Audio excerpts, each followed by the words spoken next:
पिछले एपिसोड में उस लेडी ने सियान यांग से कहा था कि अगर तुम वो आर्मर मुझे नहीं दोगे तो फिर मैं चेन पिंगन को मार दूंगी, जिसके बारे में सुनकर सियान यांग इस बात से पूरी तरह हैरान हो गया था।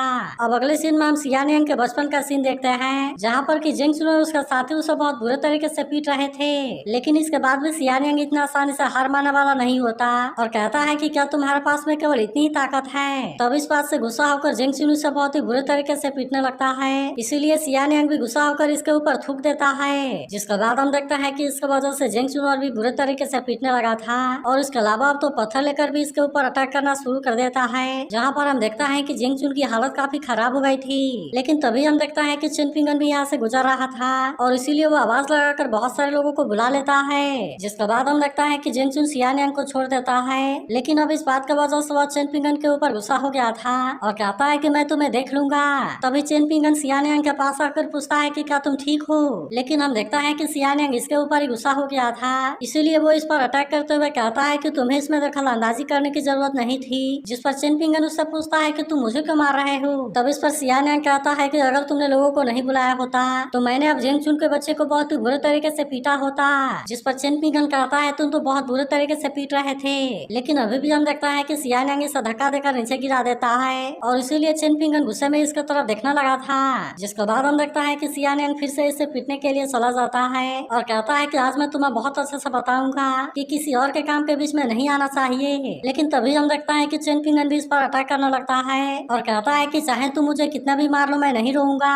जिस पर सियान यांग कहता है कि तुम मुझे जब कभी भी दिखाई दोगे मैं तुम्हें पीटूंगा और मैं भी देखता हूँ कि तुम कब तक नहीं रोते हो। अब इतनी बात कहने के बाद वो यहाँ से चला जाता है। अब अगले दिन हम देखता है कि सियान यांग इसके आने का वेट कर रहा था, इसीलिए वो चेन पिंगन को पीटने के लिए उसका पीछा करता है। लेकिन हम देखता है कि चेन पिंगन ने अपने आप को बहुत ही आसानी से बचा लिया था और इसीलिए सियान यांग इसका कुछ भी नहीं कर पाता।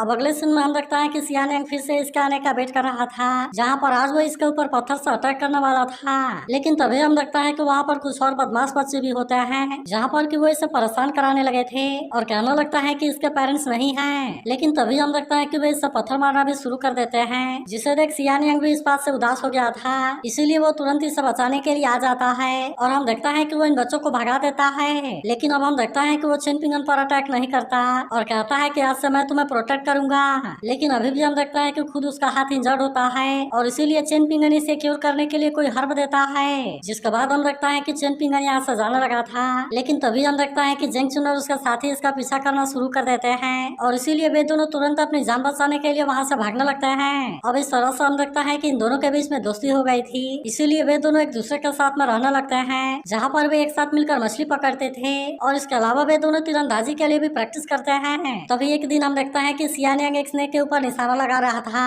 जो कि तुरंत इस पर अटैक करने के लिए चला आता है। लेकिन उसी समय हम देखता है कि चेन पिंगन भी वहाँ आ गया था, जो कि स्नेक को मारकर इसे बचा लेता है। इसके बाद अगले सीन में हम देखता है कि वे दोनों एक साथ में होते हैं, जहाँ चेन पिंगन सियान यांग से कहता है कि तुम्हें अपने मास्टर की बात माननी चाहिए और इसीलिए तुम्हें ब्रिज के पास में नहीं जाना चाहिए। तब इस पर सियान यांग कहता है कि ठीक है मैं इसके बारे में समझता हूँ, लेकिन फिर वो पूछता है कि क्या तुमने कभी टाउन को छोड़ने के बारे में सोचा है। तब इस पर चेन पिंगन कहता है कि इसके लिए मनी चाहिए। जिसके बाद सियान यांग कहता है कि आखिरकार तुम इसके बारे में इतना ज्यादा क्यों सोचते हो और इसीलिए जिसिन सही कहता है कि तुम हमेशा ही यहाँ पर ट्रैप रहोगे। लेकिन वही सियान यांग कहता है कि मैं यहाँ से बाहर जरूर जाऊंगा, क्योंकि मैं बाहर वाले दुनिया को अच्छे से एंजॉय करना चाहता हूँ। इसके बाद वो चेन पिंगन से कहने लगता है कि तुम इसमें मेरी एक हेल्प करो और फिर वो कहता है कि तुम्हें कुछ टाइम के लिए मेरे घर पर जाना होगा, क्योंकि वहाँ पर तुमसे मिलने के लिए सु नाम की लेडी आएगी और मैं चाहता हूँ कि तुम मेरा आर्मर उसे दे देना।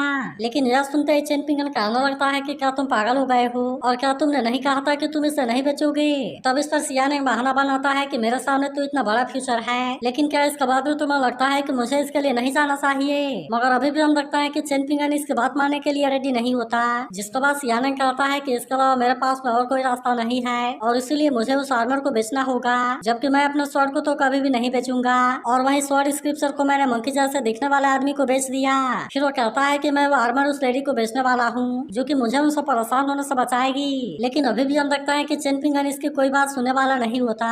जिसके बाद सियान कहता है कि मैं तो अपने आर्मर को बेच रहा हूँ और इसीलिए मैं तुम्हारे वाइफ को तो नहीं बेच रहा। लेकिन अब अगले सीन में हम देखता है कि चेन पिंगन इंग से मिलने के लिए आ गया था, जहाँ वो इसे कुछ मनी देते हुए कहता है कि तुम इसे अपने पास में रख लो और मैं चाहता हूँ कि तुम सियान यांग को प्रोटेक्ट करो। तब इस पर निंग कहती है कि तुम्हें इतना अच्छा बनने की क्या जरूरत है और यही वजह है कि तुम इतने गरीब हो। फिर वो कहने लगती है कि तुम पहले मनी के बारे में भूल जाओ और मुझे मुझे समझ में नहीं आता कि सियानियांग के ऊपर आखिरकार ऐसा कौन सा खतरा आ गया जिसकी वजह से वो अपने आर्मर को बेचना चाहता है। लेकिन हम देखते हैं कि चिन पिंगन को भी इसके बारे में कोई ज्यादा आइडिया नहीं होता, क्योंकि उसे भी पता है कि सियानियांग कभी इतना आसानी से हार नहीं मानता और फिर बताता है कि वो स्वॉर्ड स्क्रिप्चर को रखने वाला है। तब इस पर निंग कहती है कि ये चीज जिंगयांग माउंटेन को लालच दे सकती है और इसीलिए मुझे लगता है कि इसमें कुछ न कुछ बात जरूर है। लेकिन अब हम देखते हैं कि वो इसे इसके बारे में ज्यादा सोचने से मना करती है और कहती है कि चलो हम उसके घर के अंदर चलते हैं। लेकिन हम देखता है कि चिन पिंगन अंदर जाने से थोड़ा डर रहा था, इसीलिए निंग खुद दरवाजा खोलती है और अब वो इसे अंदर लेकर चली जाती है। लेकिन वही उधर हम देखता है कि एक और सीनियर यहाँ पर आया हुआ था, जिससे देख सभी बात करने लगता है कि यह आदमी लेजेंडरी हैबीजी है जो कि गुआनहू एकेडमी के अगले हेड के लिए सबसे बेस्ट कैंडिडेट है। अब इसीलिए हम देखता है कि एक लड़का तुरंत इसका सामने आता है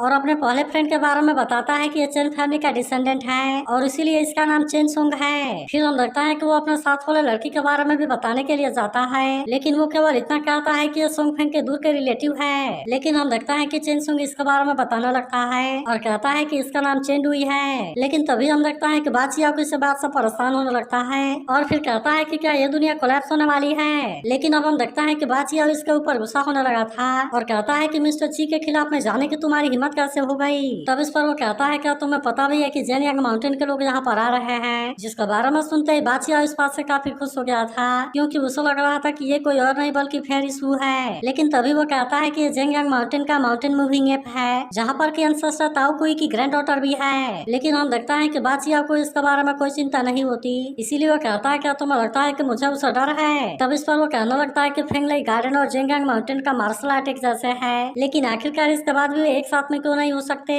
तभी बादशाह कहने लगता है कि जेनयांग माउंटेन में एक एंसेस्टर है जो कि अपने एबिलिटी को ओवर एस्टिमेट कर रहा है और इसीलिए वह तो फेंगलाई गार्डन को चैलेंज करना चाहता है। लेकिन मुझे समझ में नहीं आता कि आखिरकार उसके पास में ऐसा क्या राइट है। फिर हम देखता है कि बादशाह यहाँ से जाने के लिए रेडी हो गया था और कहता है कि फेंगलाई गार्डन में इसके बारे में किसी से कुछ मत कहना। वही हम देखता है कि लाओजी अपने ग्रैंड डॉटर के साथ में कहीं आया हुआ था, जहाँ सभी बात करने लगता है कि फेंगलाई गार्डन के लोग भी यहाँ पर आने वाले हैं और इसीलिए ऐसा लगता है कि यहाँ पर कुछ मजेदार होने वाला है। अब इसीलिए हम देखता है कि वे सभी बादशाह के बारे में भी बात करने लगता है और कहता है कि वे सच में बहुत ही अमेजिंग है। लेकिन अब इसी के साथ हम देखता है कि वे जेनयांग माउंटेन वालों का मजाक उड़ाने लगते हैं और कहने लगता है कि सियानियांग ने स्वॉर्ड स्क्रिप्चर को फेंगलाई गार्डन को बेच दिया। लेकिन इसके बारे में सुनते ही लाओजी गुस्से में अटैक करने लगता है, इसीलिए हम देखता है कि वो आदमी भी इस पर अटैक करने के लिए आता है, लेकिन लाओजी इसे बहुत ही आसानी से रोक लेता है और फिर हम देखता है कि उसने इसे बहुत ही आसानी से मार दिया था।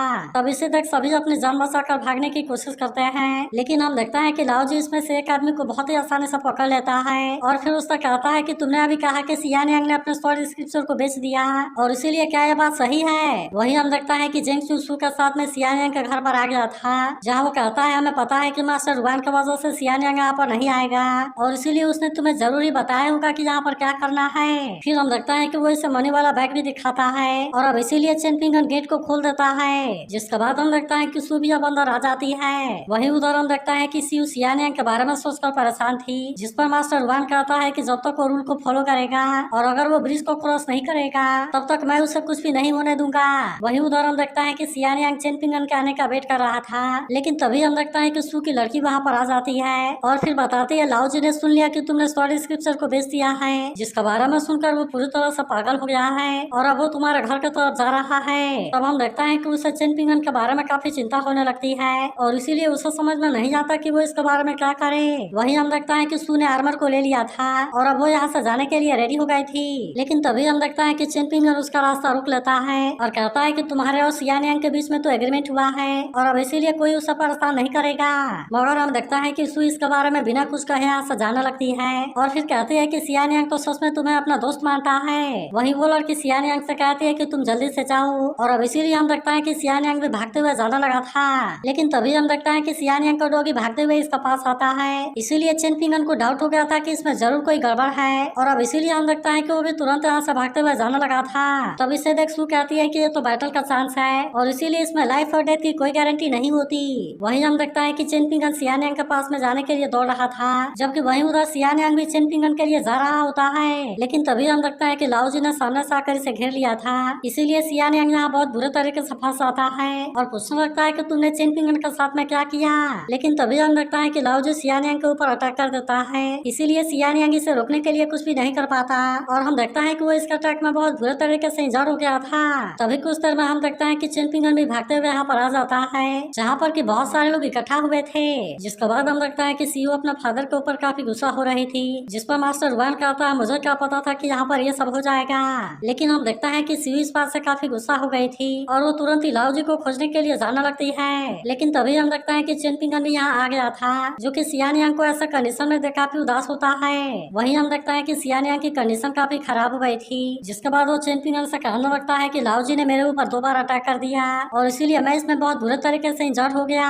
लेकिन हम देखते हैं कि चेन पिंगन इस बात से काफी परेशान हो गया था और उसे कुछ भी समझ में नहीं आता कि वो सियानियांग को बचाने के लिए क्या करे। फिर सियानियांग सब बताने लगता है कि यहाँ पर क्या हुआ, जबकि वही चेन पिंगन इसे हील करने के लिए लिफ्ट का यूज करता है, लेकिन हम देखता है कि उसका कोई ज्यादा असर नहीं होता।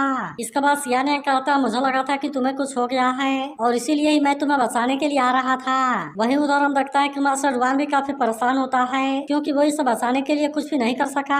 लेकिन वही सियानियांग चेन पिंगन से कहता है कि मुझे इसके बारे में कोई रिग्रेट नहीं है और इसीलिए तुम इसके लिए कभी भी खुद को ब्लेम ना करना। लेकिन अब हम देखता है कि सियानियांग की कंडीशन बहुत ही ज्यादा खराब हो गई थी और इसीलिए वो कहता है कि मुझे काफी डर लग रहा है। तब इस पर चेन पिंगन कहता है कि तुम्हें कुछ भी नहीं होगा और अब मैं तुम्हें यहाँ से घर लेकर जाने वाला हूँ। मगर अब हम देखते हैं कि सियानियांग अपना दम तोड़ देता है और वही चेन पिंगन के बॉडी में कुछ होने लगती है। तो अगर एक्सप्लेनेशन अच्छी लगी हो तो इस वीडियो को लाइक और इस पर एक कमेंट जरूर करना और अगर आप इसके अगले एपिसोड के लिए एक्साइटेड हो तो इसके बारे में जरूर बताना।